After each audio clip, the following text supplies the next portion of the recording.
And so we come towards the end. Frieren Season 2, Episode 10. Apparently, the last episode of this season, because they wanted to cut out some bits that didn't fit in a larger storyline that's going to be in the third season. I'm perfectly happy with that, frankly, because I've been having a great goddamn time watching this show. If you're here for the finale, and you haven't watched any of my other reactions for some reason, here's how it works. I can't show you the anime because of copyright reasons, so instead, you have to have the anime on your own screen, and there is a little box with subtitles, and there's a little box with a timestamp that's going to help you stay in sync with me, and we're going to watch it together. But unfortunately, every once in a while, I need to get yappy about something, so I'll say 3, 2, 1, pause. We pause at the same time, and then when I'm done yapping, which can take a while sometimes, I'll say 3, 2, 1, go. And that way we stay in sync and we're watching the same anime, but I don't have to put the anime on screen and violate copyright things. Hopefully, anyway. I'll show you some bits and pieces as I get through the yapping, but you'll see. Anyway, you must have been here before. You must know how this goes, so let's not waste any more time. 3, 2, 1, go.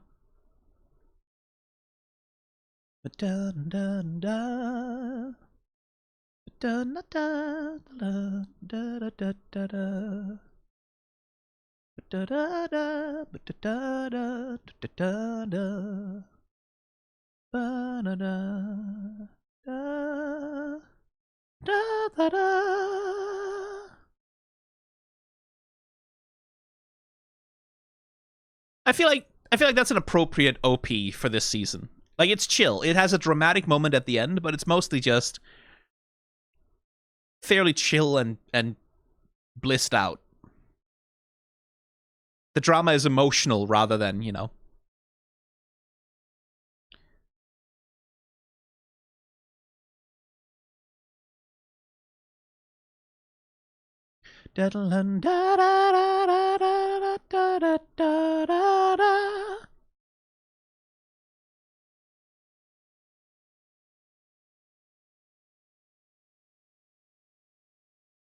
The little symbolism of the two of them putting the flowers back on her head, right? Like, giving her back the future, essentially.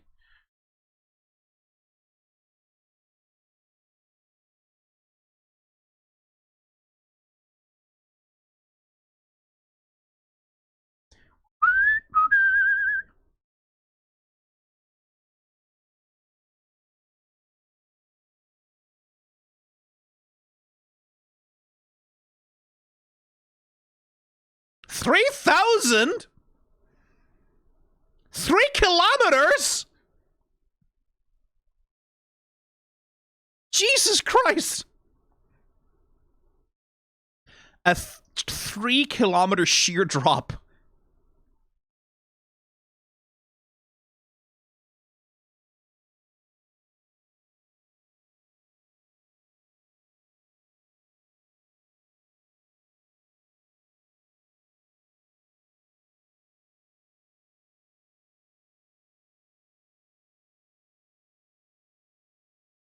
How is there a threat? Jesus!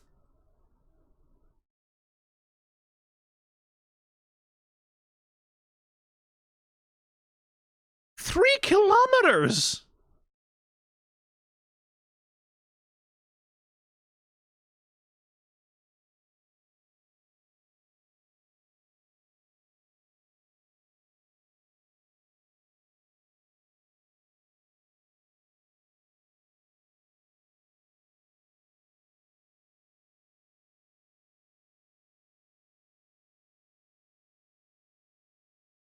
Oh, hey!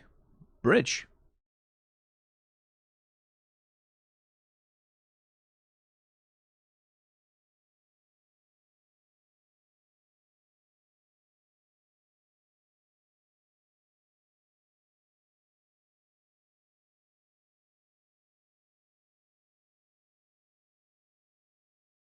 Dwarves really do have a habit of doing stuff for 200 years.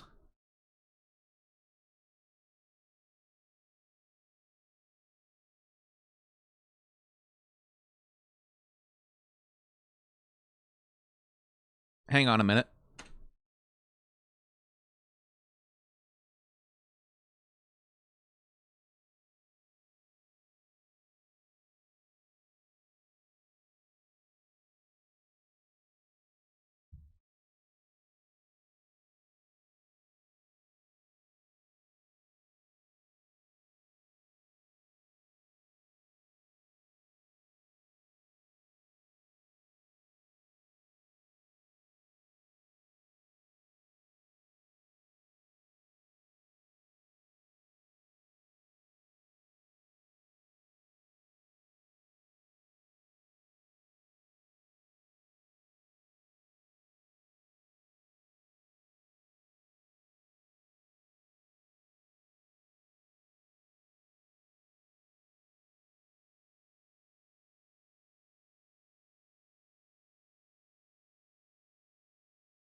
Sorry about that.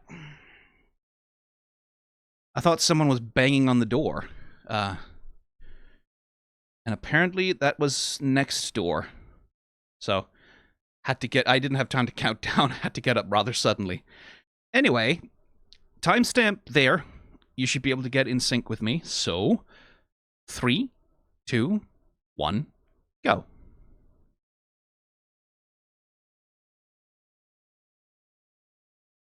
Oh, well, shoe bill.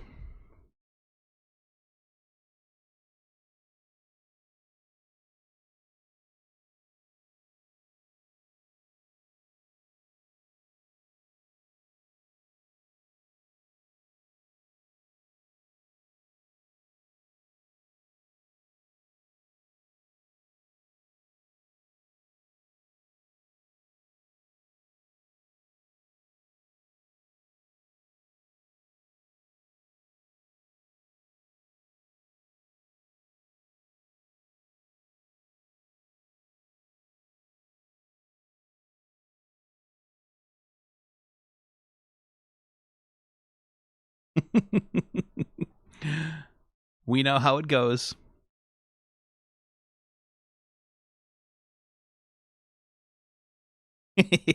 Fern is into this one.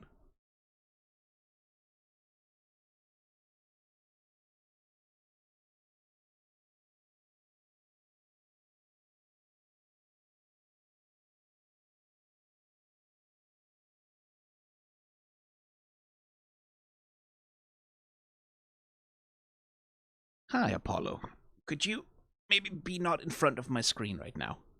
Thank you, baby boy. Hi, sweet man.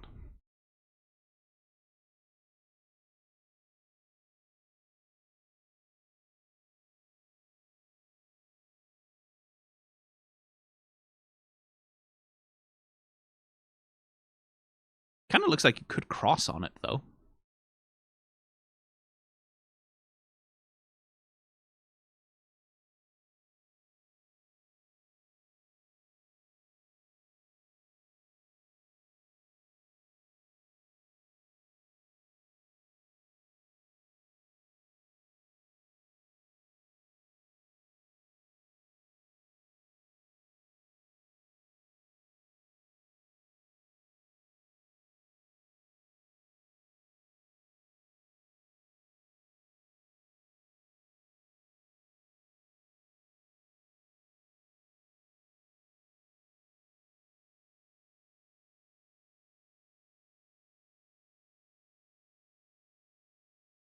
Oh, hey, the sword comes back.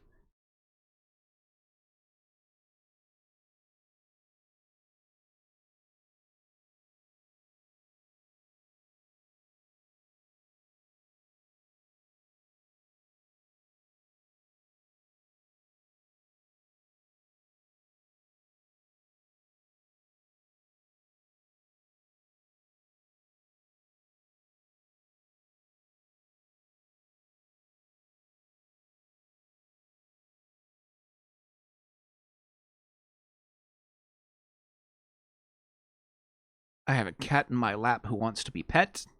Makes it difficult to get to my keyboard.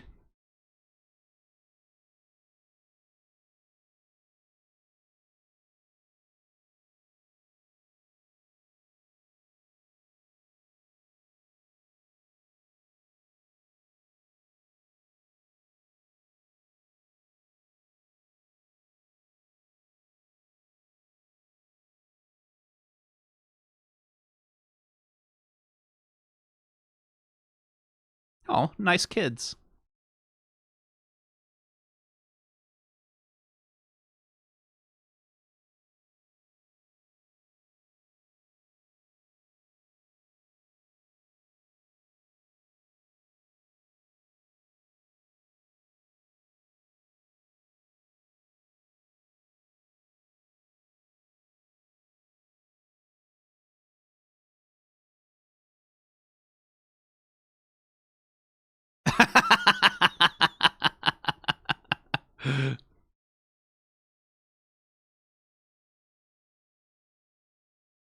Frieren waving like a flag.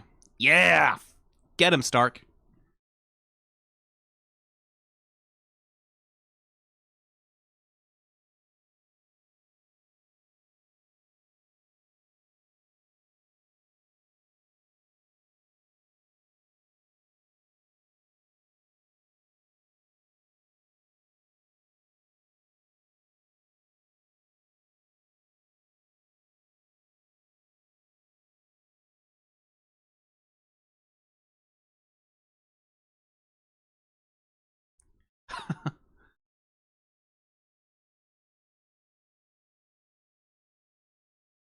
It's the kids.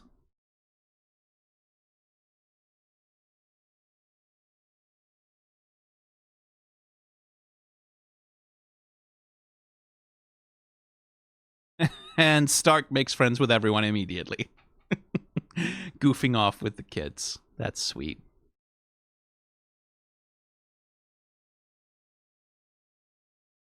That's a sweet little story.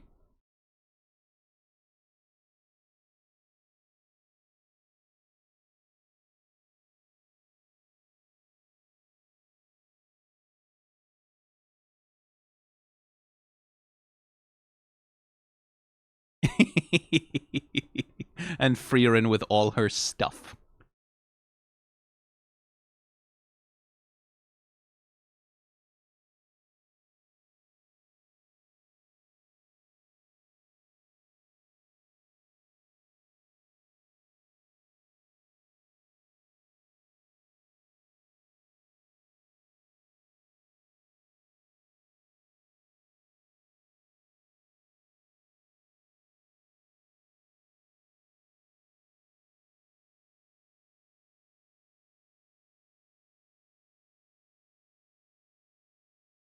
Mining camp, probably.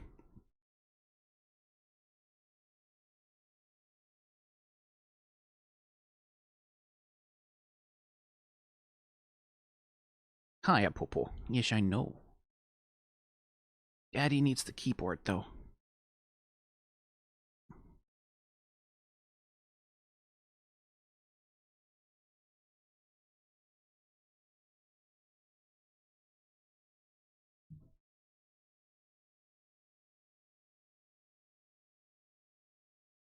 Are we gonna Gilligan cut?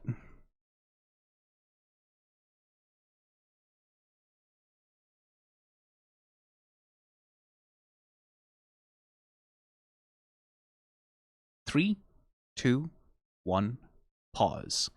Not a lot to pause for in this episode, I feel, but I really do like the environment design here. Like the yurts, tents that they've set up. Like there's a real sense of a specific culture, right? Like a specific tundra survival culture. And I like the clothes on people as well. Because they look warm, right? Like they look multiple layers, they look warm, they look insulated.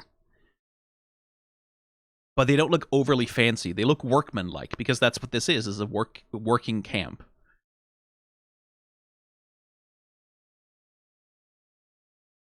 And then there's that, right? Like this little 2, 4, 6, 8-pointed star.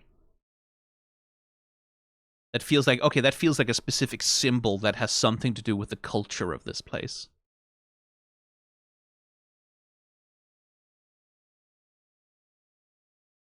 Right? Like, this feels culturally specific. Like, it seems to be taking inspiration from, like, steppe nomad tribes, perhaps of, like, Eastern, Northern, Central Asia. Like, not just the Mongols, but, like, there's multiple tribal peoples that call that area their home. Maybe some influence from, like, Northern European indigenous people.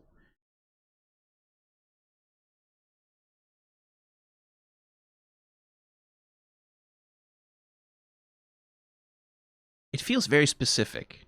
I like that. It feels, again, it has a placeness to it, right?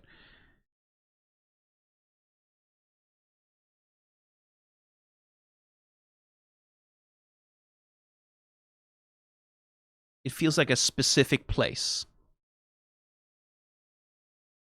I like that. 3, 2, 1, go.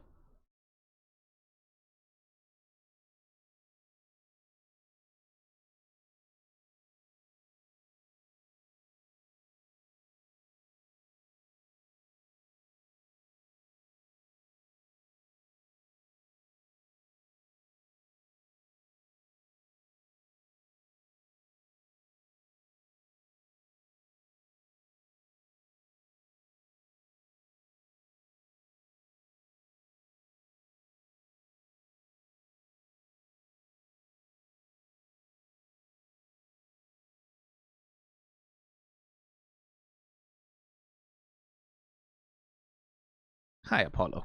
Yes, I know. Hi. Hi, baby. Hi, my... Okay, yeah, no. He wants to be held. Ugh. I need at least one hand free, you little monster.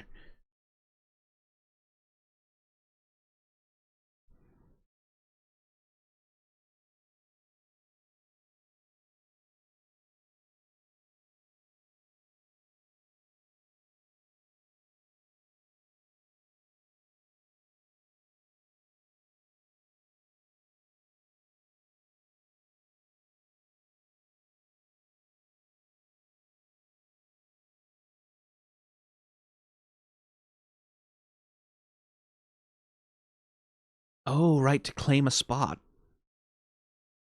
That's interesting.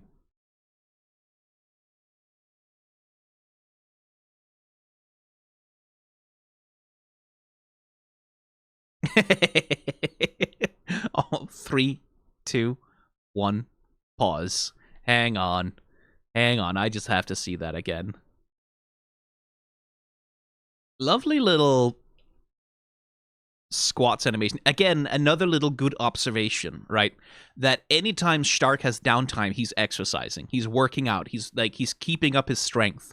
He is maintaining his body, right? And trying to strengthen himself physically. Because that's his thing. Whereas the girls, well, they tend to study a lot. Like, they read a lot of grimoires. They read a lot of mages' manuals, right? Which, again, is like the little things of, like, this would be what the downtime is for, like, an adventuring party, right? Wee.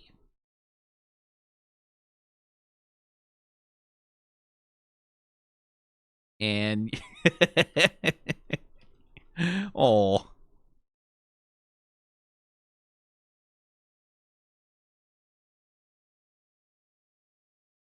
Cartoon noises.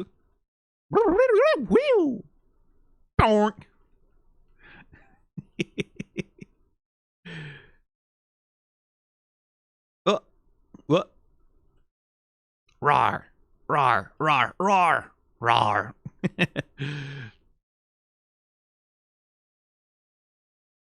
A little bit of coyote time. You can see how as she slips, rather than immediately falling down, she gets a little bit of hang time just to let it, and then gadoosh. Oh, that was cute. That was adorable.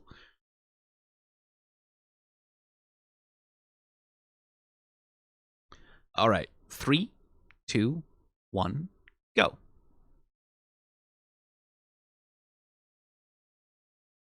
Ooh.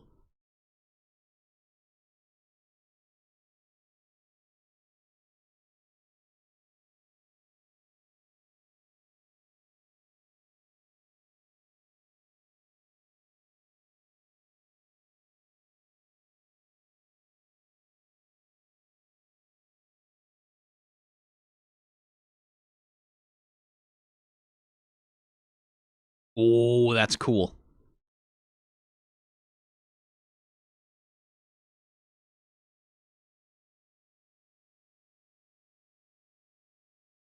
Oi!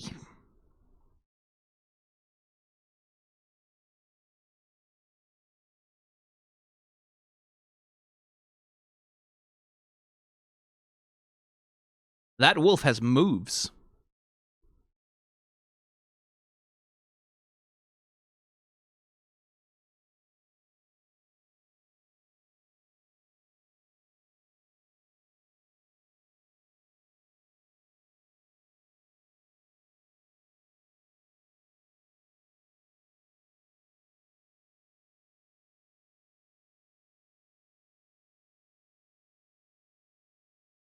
Oh, she's gonna fucking snipe that thing.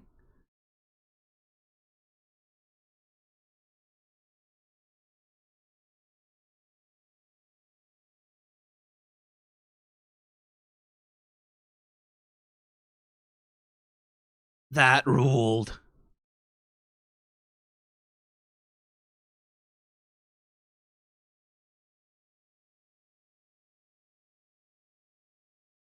Down and with a trigger finger too. Down and a now, down and a now, down and a now, down now. Sniping's a good job, mate.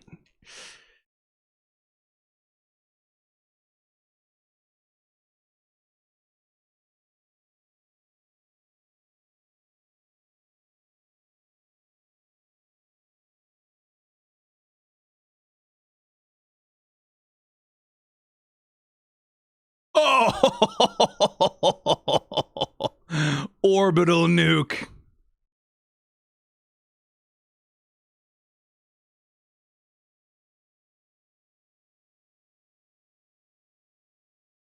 Three, two, one, pause. That fucking ruled. Okay, Apollo. I need my hands, baby boy. I need my hands. Sweet man. I know it's your favorite thing in the world to be held in my arms while I'm trying to work and be here and be pet and cuddled.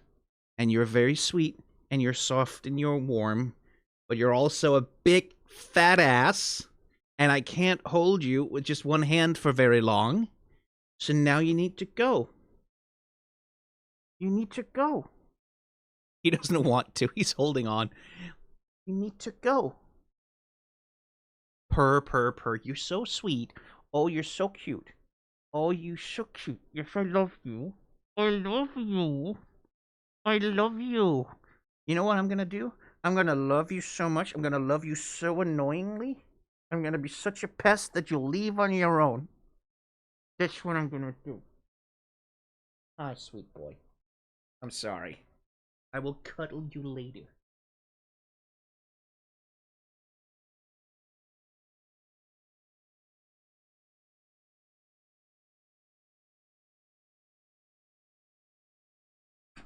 He is so clingy.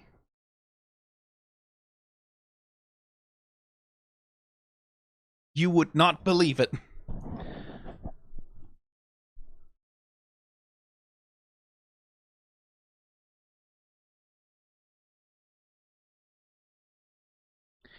It is funny the way that, like, the way they deliberately have the mages use their staffs kind of like firearms, like kind of doing the same thing, right?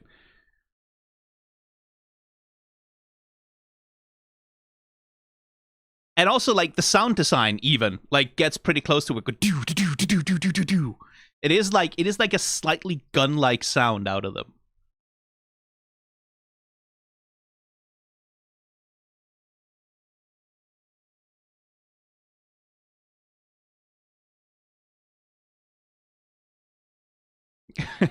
What? What? What? What? What? What? What? Just yoink. Yeah, definitely lower level of detail, right, in the animation here, because it's fast moving and there's not a lot of point in adding a lot of level of detail to it. But I really did appreciate that. The snarl. That it's literally like, in theory, it's just 2 frames cycling rapidly, right? Except it's not, right? Like, it's one thing to have the head, and then the head is mostly standing still, and you just kind of cycle 2 frames of the mouth going to give the snarl. But that's not what they do. They fucking Milt Kahl this shit a little bit, because they do that side snarl out of the side of the mouth while they're moving the whole rest of the head. And in fairness, it looks like they created the snarl. It looks like they did the base animation first, and it kind of looks like they created the snarl basically with the liquefy tool.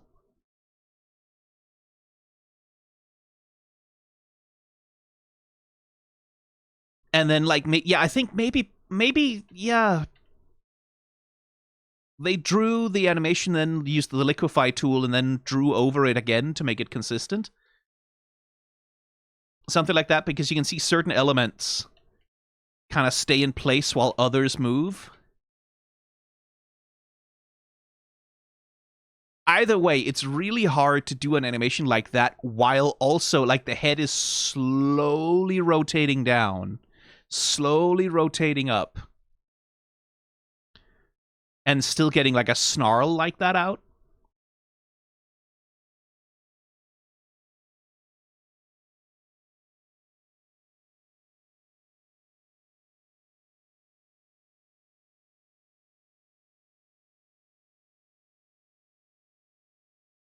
That's a cool effect, right? Like, we have the hit, and then the light effect kind of propagates from the site of impact.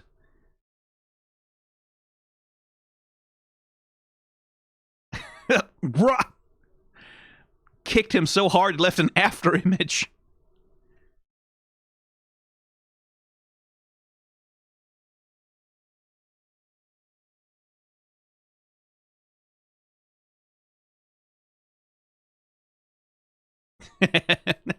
Oh, poor Stark.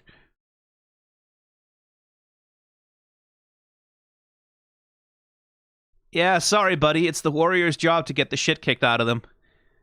Because the mages can't take it. That's the life of a tank.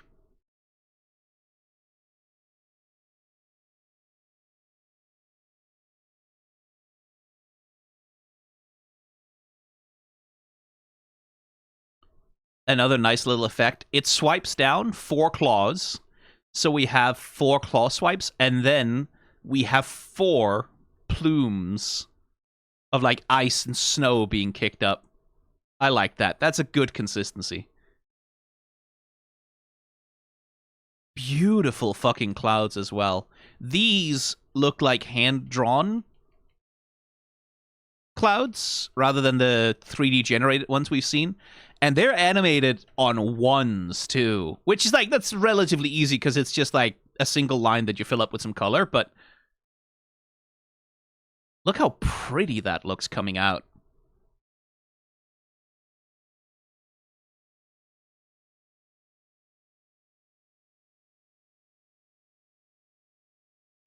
And they even, like here, when the wolf is jumping away, it gets to be very smooth, animated on ones as well for the jump.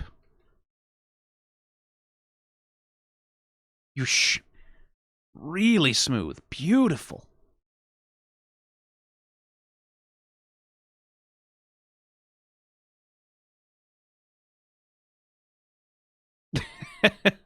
me when I meet someone and I start yapping at them. Ah!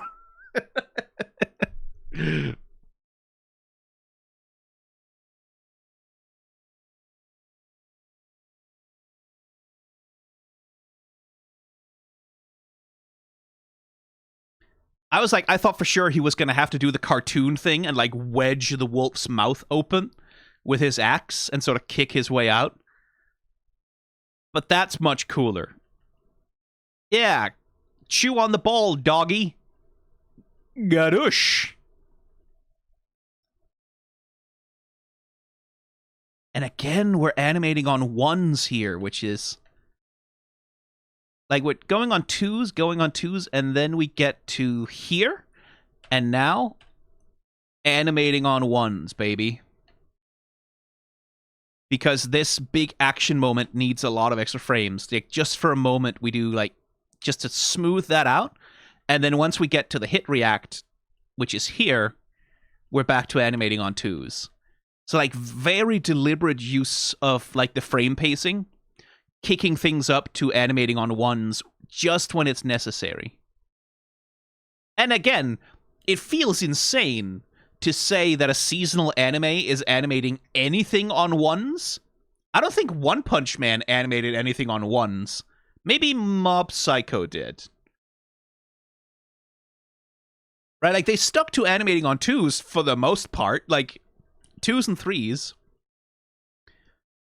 But we saw that also in the fight with Revolta, right? Like that there are times when they're like, okay, we're taking this one on ones. Like we're doing twice the number of frames.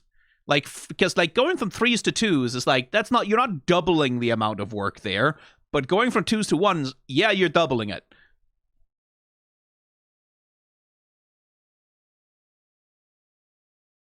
And again, the gun thing. That's a trigger finger, right? Like she's holding it like a gun. And when she fires, she squeezes.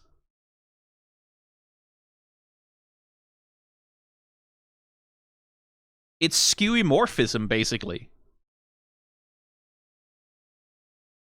And like props to the lighting artist on this shot also. You can see how the other shadows on the staff get blown out and faded as the bright light of the spell comes in, and the shadows deepen and everything gets more and more stark, and then yeah, like look how like the light of her spell is like progressively pushing the shadows away from her staff. lighting up everything. That's really cool. Frieren looking up.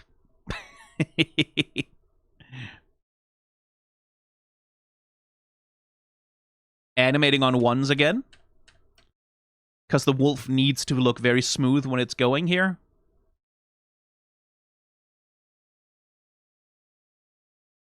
Right? And each individual frame doesn't look great. Right? Like, it's not the best drawn wolf I've ever seen in my life on these individual frames, which is how they're able to do it. Like, that's how they're able to animate on ones, is because each frame is like a very reduced level of detail. But what you need here is not the detail, you need the smoothness of motion, because we need to communicate how fucking fast this thing is. So you make the trade-off, right? Like, detail traded off against smoothness of motion to communicate its speed. And you can see the wolf is moving on ones here again, and Stark, who's much more detailed in his rendering here, is moving on twos, a more sensible frame rate. More differential animation timings with, like, where we use the flowing wind effect to create additional smoothness in the frame so that the whole frame is animated on ones, even if individual components are only animated on twos. And you get that sense of smoothness from it.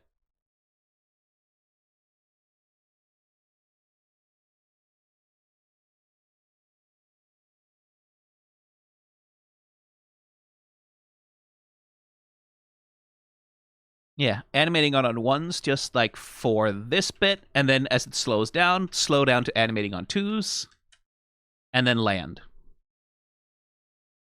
And I say slow down as though animating on twos isn't already animating at a pretty fucking high frame rate.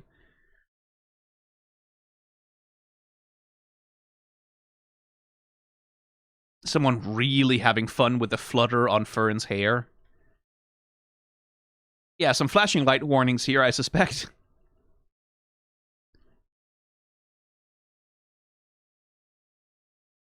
Oh, the effects artists are having fun.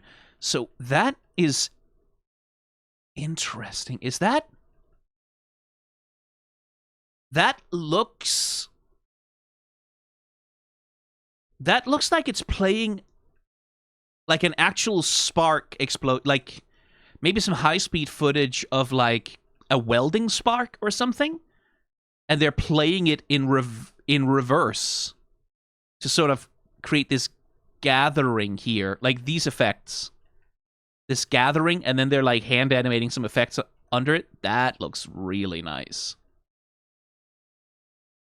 God, the glow effects on the spells here look great as well.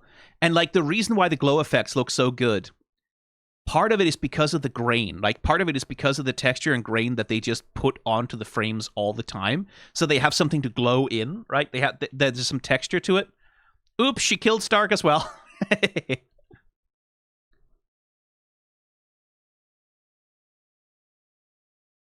God, orbital nuke. Orbital nuke Fern. Jesus Christ, girl. 3, 2, 1, go.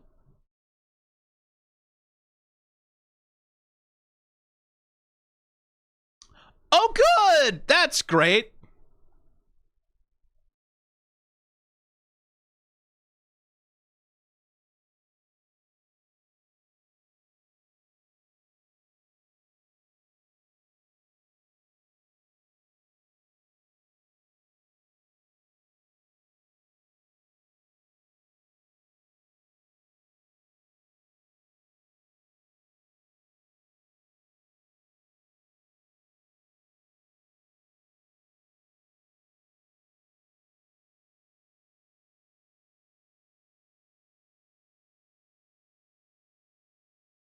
Oh, hey!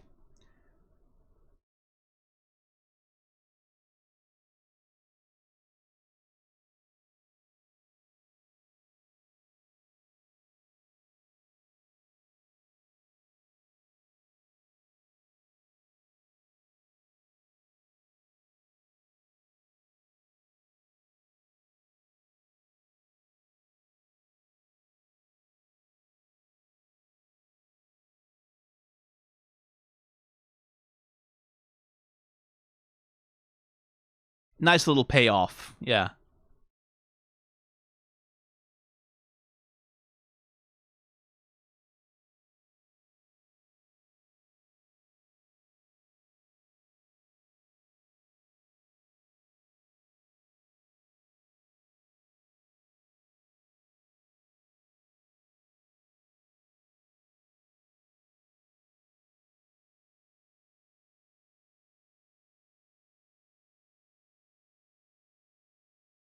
Ooh, glow effects. Sunset, sunrise rather.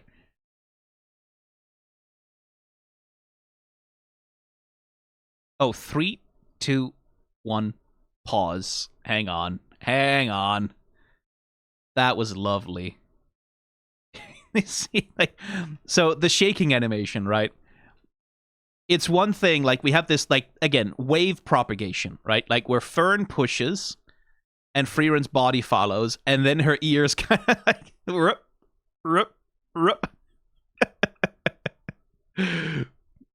Rup, rup. How do elves even sleep on those things?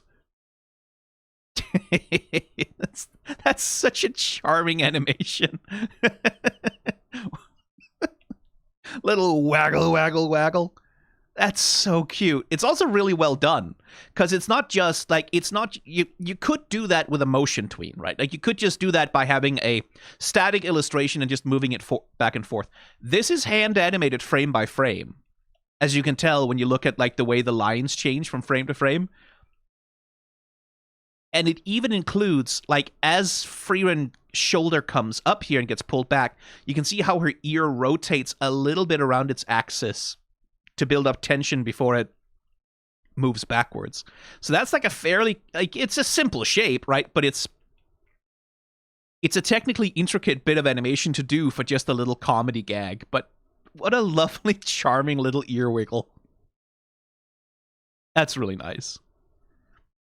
3, 2, 1, go.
Making it very literal that Frieren is seeing with Himmel's eyes.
Because you should kiss.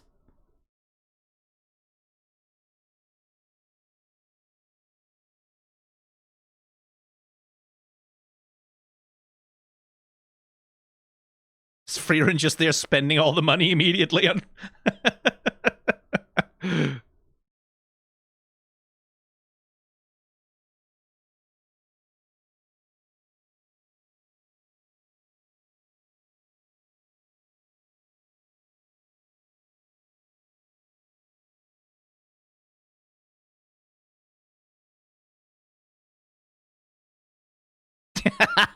Jesus fucking Christ, frieren.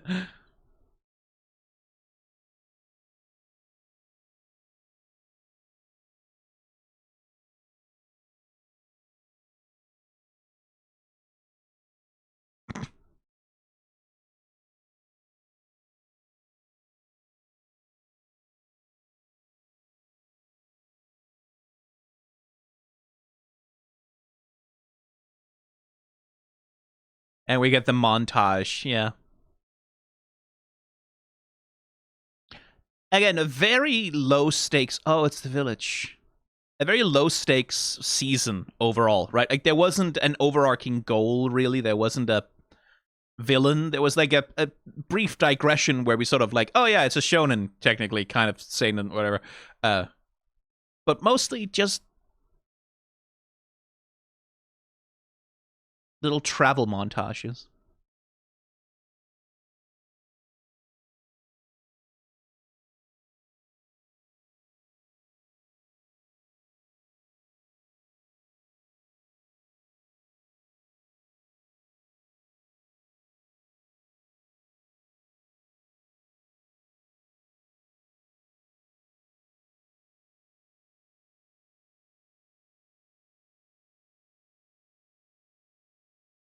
We're teasing something, are we?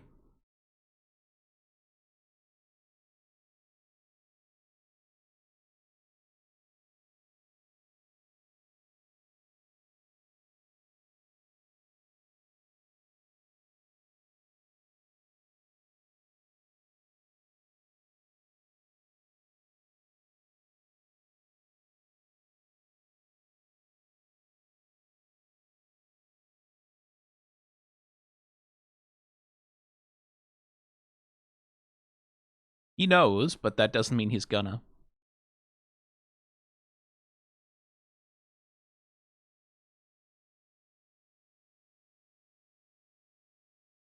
I mean, you could.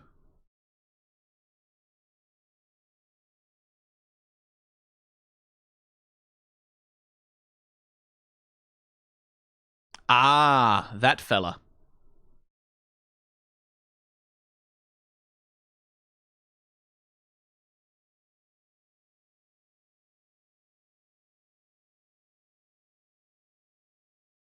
So that's what we're setting up.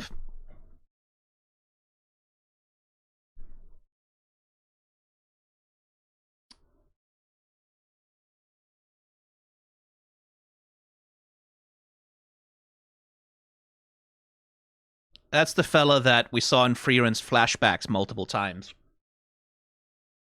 who clearly managed to outfight her to some extent back then. Or at the very least, injure her and stand over her menacingly. Macht of the Golden Land. So his homeland has been turned to gold. His wife's grave is there. And he's basically treating this like a last hurrah. Right. So that's what we were setting up. That's what we were cooking on.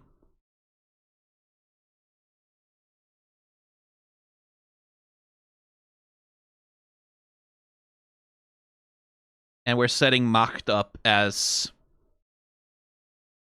overarching antagonist, I guess, for season 3. Or at least maybe the first half of the season, who knows, with the way this show operates.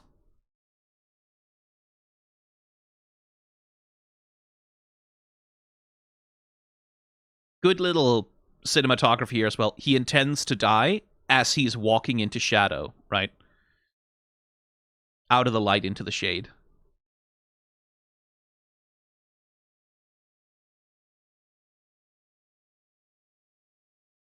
The implication here, I suppose, being that Macht is aware of his coming. sees him in his cup of tea, maybe.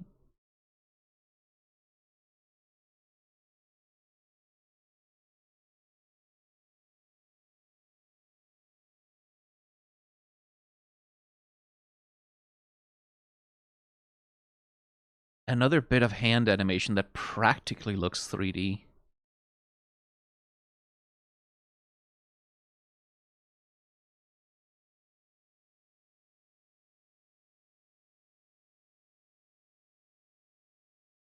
Really nice rendering on his old, wrinkled, like really gnarled old hand.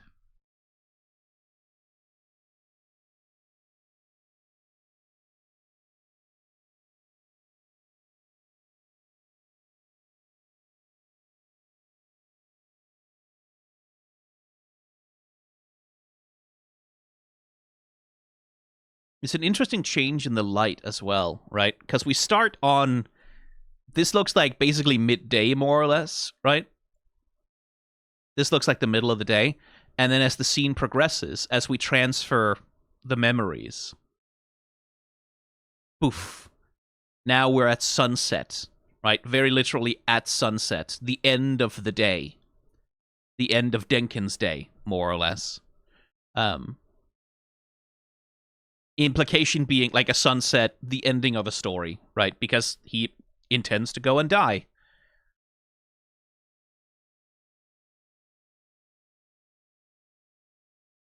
You can see her struggling with it. You can see her looking at it, going like, that's way too expensive. I really shouldn't. Fern will get mad at me, but give it. I'll take it. Silly little elf.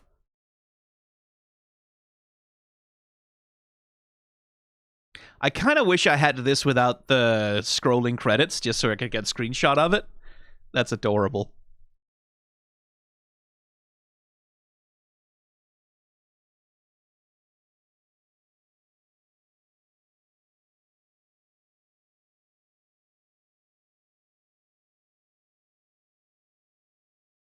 I'll take a screen grab of a few things that might be good for thumbnails.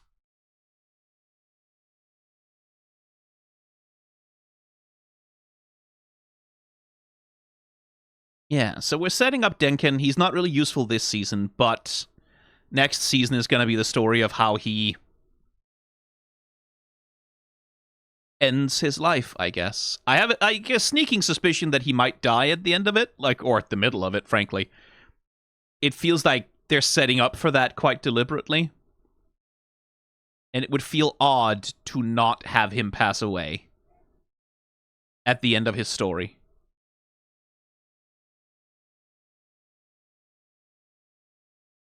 Yeah.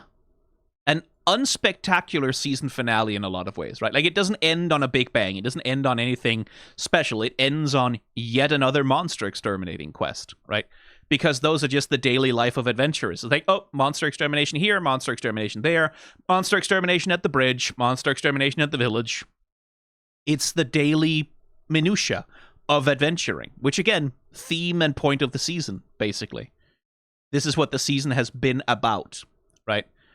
The little moments of glory, the little moments of, like, great natural beauty and rest, and the day-to-day nonsense of it all.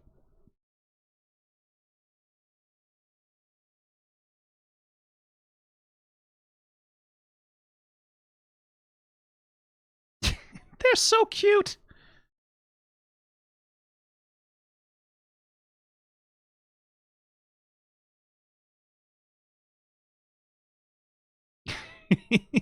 She's so happy.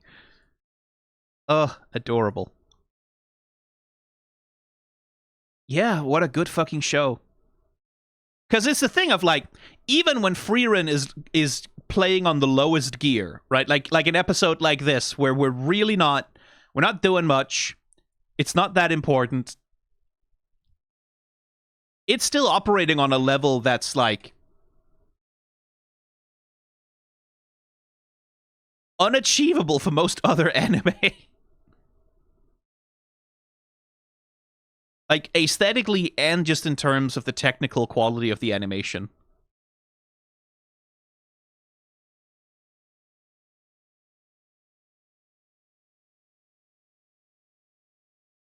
Right? Like, a series of shots like that, it's just like, you don't get other anime that do shit like this.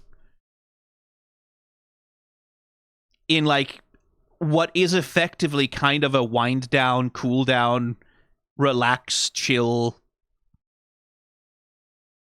episode. What a fucking show, man. What a fucking anime. I swear to God, if Solo Leveling takes Anime of the Year over frieren Season 3 or whatever, like, Jesus Christ. Not that I care that much about the anime awards. Like, they're not important, really. Awards shows never are, but it is still... Like, Solo Leveling has the Sakuga. Absolutely it does. Frieren also has the Sakuga, and it's better Sakuga, and then it also is about something. Which is more than can be said for... I just hope that this show gets the love that it deserves. Just, we can't let the Nazis have this one. Like, we can't let the fucking weirdo anime fascists have this one. We can't let them have it. They can't have this one. This one is too good.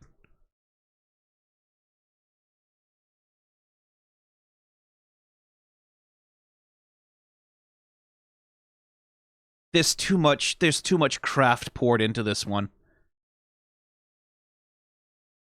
Like, yeah, the demon metaphor is problematic, but, like...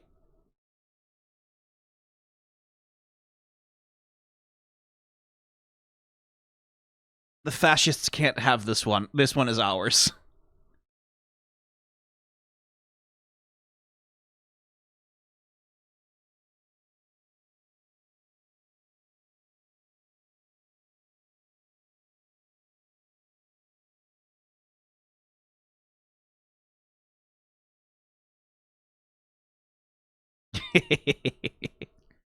Oh, what a good show.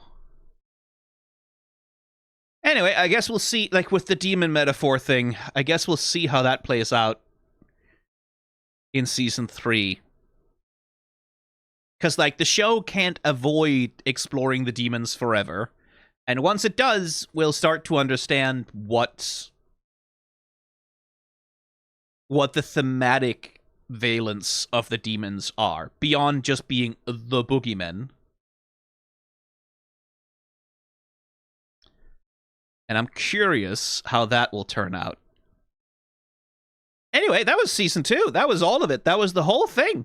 Wow. Now I have to wait for the next. God damn. Well, Dungeon Meshi come back too. Also, please, Dungeon Meshi. Dungeon Meshi, the only other show, I think, that matches frieren on a technical level, but for different reasons.